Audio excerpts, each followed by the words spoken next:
জুম্মা মোবারক সবাইকে। আম পুডিং বানাবো তাই দুধ ঘন করে দিচ্ছি পুরো 1 কৌটা কনডেন্স মিল্ক। বাটিতে সামান্য পানি দিলাম, দিয়ে চিনি দিয়ে দিলাম চিনি ক্যারামেল করার জন্য। এবার এখানে 6টা ডিম ভেঙে ফেটিয়ে নিচ্ছি। এখানে 2টো আম, কিছু পরিমাণ বাদাম, ফেটানো ডিম, 6টা ঘন করে রাখা দুধ 1.5 লিটার। এবার ফেটিয়ে রাখা ডিমটা দুধে ঢেলে দিলাম, দিয়ে ভালোভাবে মিশিয়ে নিয়ে ক্যারামেল করা বাটিতে ঢেলে নিলাম। মিশিয়ে নিচ্ছি কেটে রাখা 2টো আম। আমের পাল্পও দেওয়া যায়, তো আমি কাটাটাই দিয়েছি। আবারও ভালোভাবে মিশিয়ে নিলাম, নিয়ে এখন উপর থেকে গার্নিশিংয়ের জন্য দিয়ে দিলাম কিছু পরিমাণ বাদাম।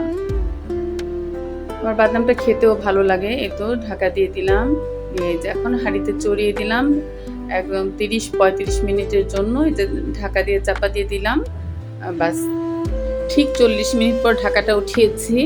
দেখুন খুব সুন্দরভাবে হয়ে গেছে। এবার আপনাদেরকে ঢেলে নিয়ে দেখাচ্ছি। এই তো হয়ে গেছে আমার আমের পুডিং। দেখুন কতটা সুন্দর ইয়াম্মি হয়েছে। উপরে বাদাম গার্নিশিং এর জন্য ছড়িয়ে দিচ্ছি।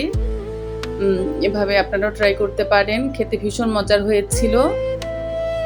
এই তো এখন একটু কেটেও দেখাচ্ছি। আমার দুধের ভীষণ সুন্দর একটা ফ্লেভার আসে। সবাই ভালো থাকবেন, আল্লাহ হাফেজ।